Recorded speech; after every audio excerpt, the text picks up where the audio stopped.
Hey guys, wanted to make a quick video about my Arcade1Up mod here, vertical.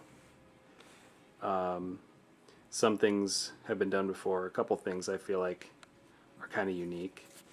Of course, I added pinball buttons here on the side. I added a 19-inch. It's actually 5x4, unfortunately not 4x3, which is the correct aspect ratio for most vertical games. But one cool thing that I did that I feel like is I hadn't seen done before is, if you remember on old school arcade games like the Nintendo ones, the monitor would actually be sunk in behind the built-in bezels here.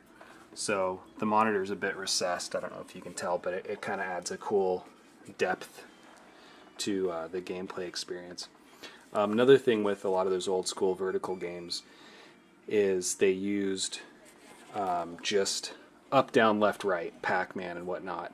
And playing with an 8-way stick makes that very difficult to do.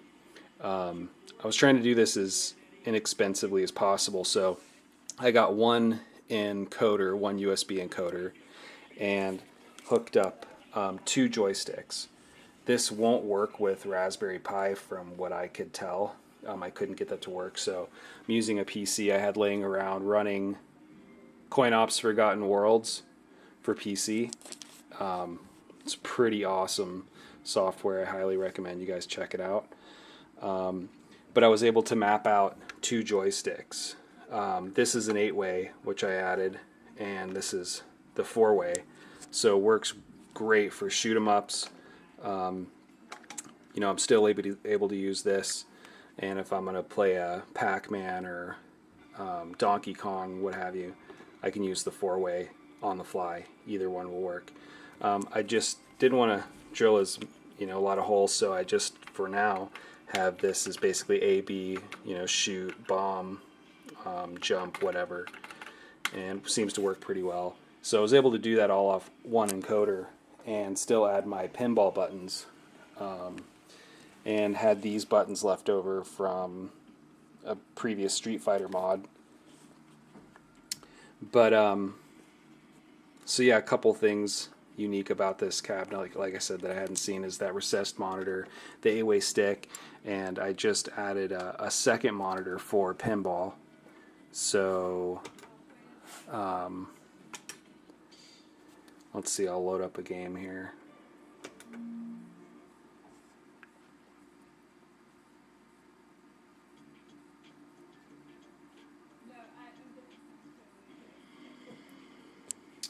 And I designated this as the plunger. So, but what's cool is you have your dot matrix display here and screen, what they call it, back glass, for each arcade game that you're, or each pinball machine that you're playing. Try and do this with one hand here. Oh man, that's going to be tough. But anyway, you get the idea. So that's pretty cool. And let's see if I can back out here. I'll show you kind of what it looks like when you're going through different tables.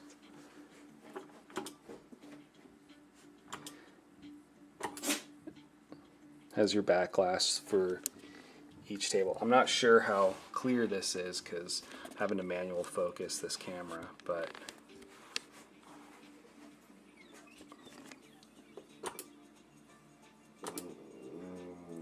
yeah, so like minimal budget. Like I said, I had these parts left over from a previous mod that I was working on, which I sold that and ended up getting the Alphacade, which is amazing, by the way.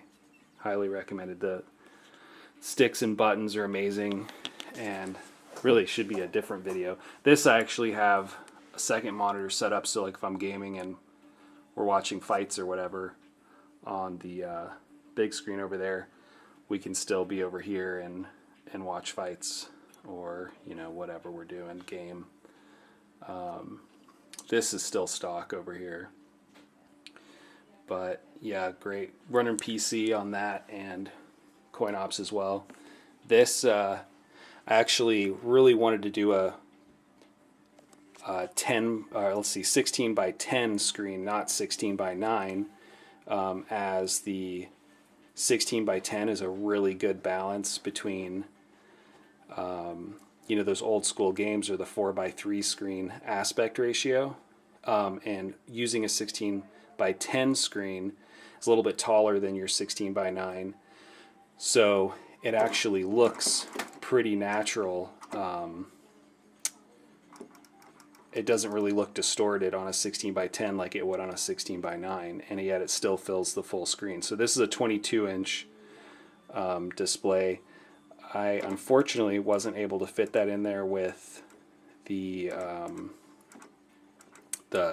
casing, or whatever you want to call it. So I actually took that off, and it's just the monitor itself, which worked out okay. That's why it's silver and not black. But as you'll see here, this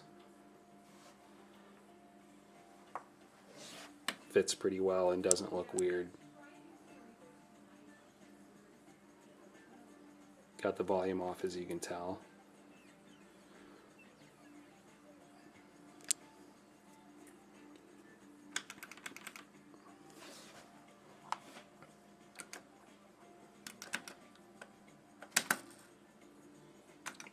But yeah, it's kind of getting to be a long video, but just been meaning to share some of this stuff with you guys.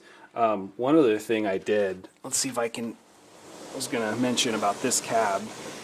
Like I said, just using one encoder. It's a mess back here, but as you can see, it's just one encoder running both sticks and all the buttons, and just a junky PC I had laying around that was running it just fine. It has a 650 Ti graphics card and an old Phenom quad core, but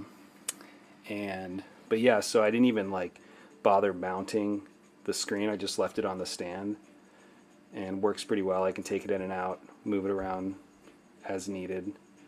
But I really wanted to still utilize that Pac-Man, you know, the Pac-Man bezels that it comes with.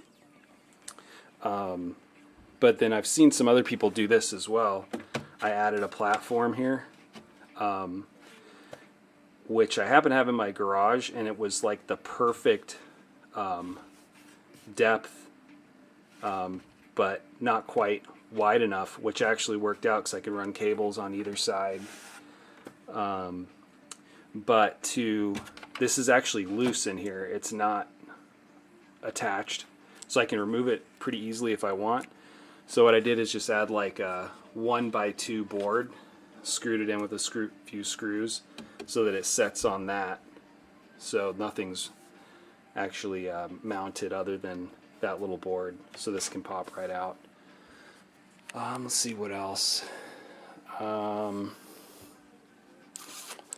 Yeah, this is kind of ghetto, but as you notice, you don't see the screw holes on my cabs here.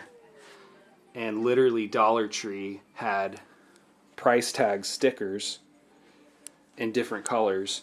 I also had this on my Street Fighter cab, and I just put the little round stickers over the screw holes, and it's invisible. Like you don't see it unless you know what you're looking for. They're totally gone. So it was like green, blue, black, yellow, orange, whatever color you might need for your cab. If you want to do a quick fix, worked out really well. Anyway, guys, yeah, let me know if you have any questions, and be happy to try and help out. Later.